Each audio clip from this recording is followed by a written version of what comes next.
reluctance. John McDonnell, Shadow Chancellor, is with me. The truth of the matter is, you don't want an election now because you think you'd lose it. No.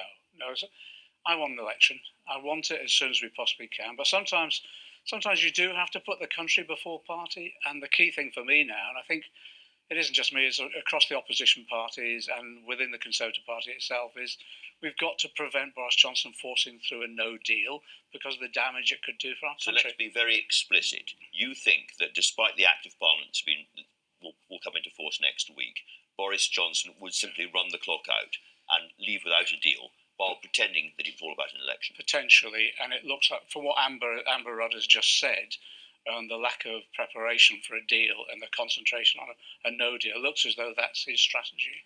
I echo what you've said early on in this programme, is that I think we're in an extremely serious constitutional position, and now's the time to put party advantage to one side and concentrate on the seriousness of the situation we're in. If you don't believe Boris Johnson, you could sort that out by legislating for the date of an election. The House of Commons can deal with this tomorrow. We don't believe that we can pin him down, and I don't trust him an inch, and I don't think anyone does. I think that we've got a Prime Minister now who's saying he won't even abide by the law. By the law? I've never heard that before. Now, we're in a situation now where no one can trust, while he's in place, what can happen. So what we've got to do now is use every mechanism we possibly can to rule out a no deal, right. And that's what we're trying to legislate on as best we can. But also, once we've got to that situation, we can then, I think, that's the time we can have a general election. Well, one more time with feeling, the easiest way to get a no deal and to ensure that there's an extension, get a deal and to ensure there's an extension, is to have Jeremy Corbyn, from your point of view, as Prime Minister, going and doing it himself. That is the obvious way to do it from your point of view. That's what locks everything in. Well, have an election and let that happen. The situation we're in at the moment is that we're finding it really difficult, and I admit this, in Parliament, to secure a mechanism that would enable us to have that election. Because if we go through, for example, if on Monday we vote for the motion that Boris Johnson has put forward, that retains in his hands the timing of that election. And we don't trust him. That to put the date in? We can't amend that legislation, and we've tried that. We've taken legal advice, and we've said we can put an amendment up, but that can be disregarded by the Prime Minister. So we're then in a situation where we have to then trust him not to push us over the edge of a no deal. And nobody, look, if his own brother can't trust him, how can we trust him? Okay, so your strategy depends entirely on the EU granting this extension. Can I ask if the EU has given you any kind of indications that they would do so? All the indications we've had in the past is about the ability to have an extension based upon a significant move in this country. I think the significance of the legislation we're putting through at the moment, the Ben bill, would enable that to happen. So you don't have guarantees right now. We're confident now. The reason I'm asking it, it's one of the things that Boris Johnson could do is pick up the phone and phone, for instance, Viktor Orban in Hungary and say, do you know what, make sure that we don't get that extension and get me out of a hole. That's perfectly possible, and that could completely scupper your plan, take us to no deal. I completely understand that. I believe on the assurances that we've been given in the past that the European Union, I think, and they've held together as one up until now in all these negotiations, I believe they would allow that extension. The issue for us is that what Boris Johnson is doing is deeply reckless for the whole of our economy. And we've got to do everything we can to prevent that happening. Well, let me come on to your policy. Yeah. Is it still your policy to negotiate a so-called jobs first or a pro-Labour Brexit deal? I think we've got to get to the situation now where we accept what the offer is from the European Union. So you would negotiate a deal yourself? I think it's a matter of just confirming what the offer would be. And then we've said then it has to go back to the people again. So by the offer, you mean Theresa May's deal, presumably? Well, there was issues. Remember, There's no other offer. No, well, I was in negotiations for 6 weeks with the Conservatives, and there were a whole range of issues there that were addressed, which, from the indications that we were getting from the European Union, they might be able to have some shift on. So you can see an offer consolidating that would then go back to the people. We believe the people should have the final decision. So you have this new offer, which is presumably based around membership of the customs union and the single market. There was a range of positions that the European Union that we're sympathetic to. We'd have to consolidate that and then put it to the British people as one of the options. So something looking a bit like May's deal is negotiated by the Labour Party. You then come back, you put it to the people. In that referendum, how do you vote? I would campaign for Remain. So but we've got this deal or Remain? I think it's a matter of saying, look, this is what the offer is. That's the reality of what the European Union are willing to agree. The alternative to that is to remain. And people across party, and this, I don't think this is a party political thing. I think this is a thing across parties that people have to judge what is in the best interest of the country. For me, I believe Remain is in the best interest of the country, but others will take a different view, even within my own party. So this is a slightly strange position, if I may say so.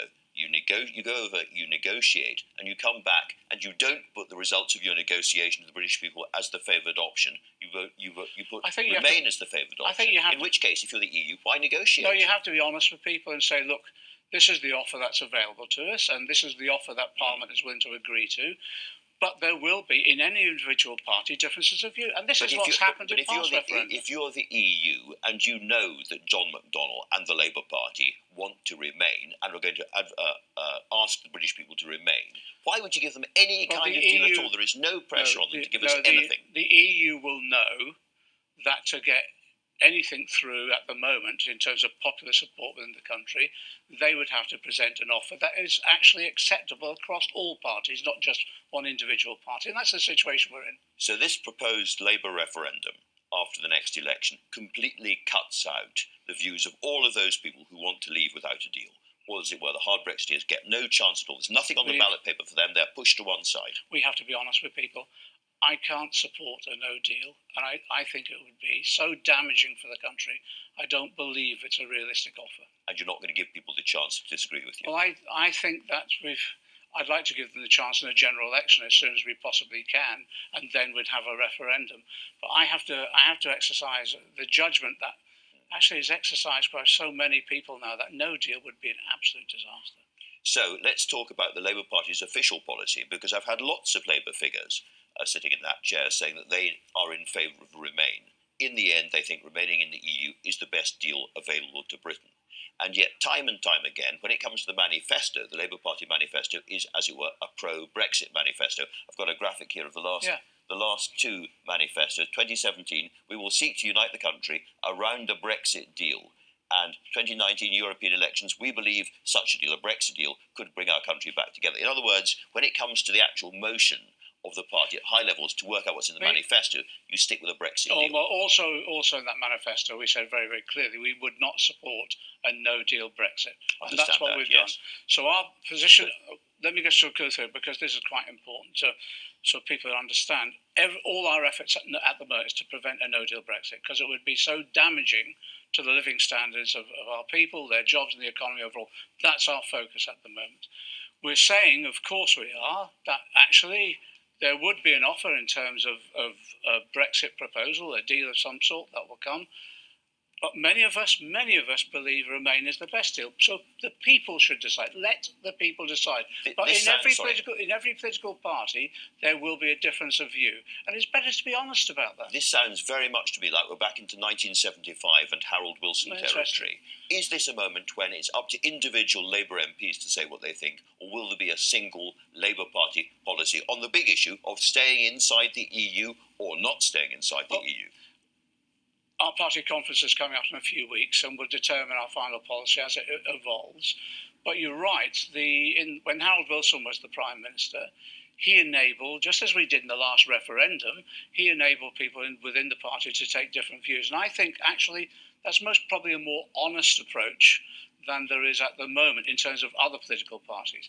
In every political party, there will be a difference of view because this issue is so important to the future of the country. People have got to exercise their best judgment.